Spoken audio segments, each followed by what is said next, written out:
हरे कृष्ण गोविंद हरे मुरारी, हे नाथ नारायण वासुदेव। आप देख रहे हैं ज्ञानमाला यूट्यूब चैनल। मैं हूं रामानंद चौधरी।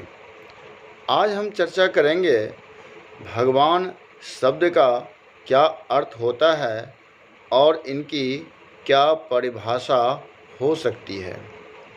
वैसे तो भगवान को परिभाषित करना एक असंभव कार्य है, क्योंकि भगवान के अंदर अनंत गुण होते हैं और इनको शब्दशः परिभाषित नहीं किया जा सकता है। भगवान के अनंत नाम भी होते हैं। भगवान निराकार और साकार दोनों रूप में होते हैं।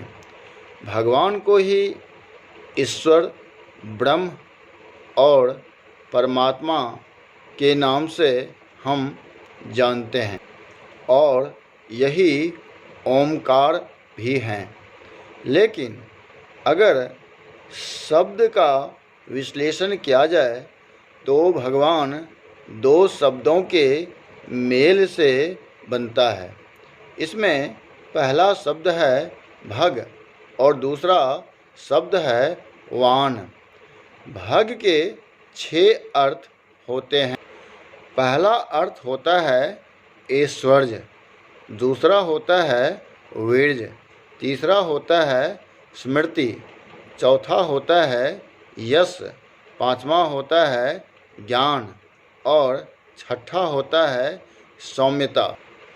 भगवान में दूसरा शब्द है वान, जिसका अर्थ होता है धारण करने वाला। जैसे कि धनवान के अंदर धन और वान होता है। जो धन को धारण करने वाला होता है उसको धनवान कहा जाता है।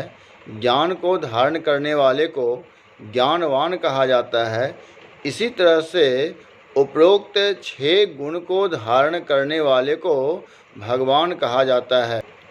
भगवान एक गुणवाचक विशेषण है और भग धातु से बना हुआ है। भगवान समय समय पर पृथ्वी पर मानव रूप में आते रहे हैं और अपनी लीला भी करते रहे हैं।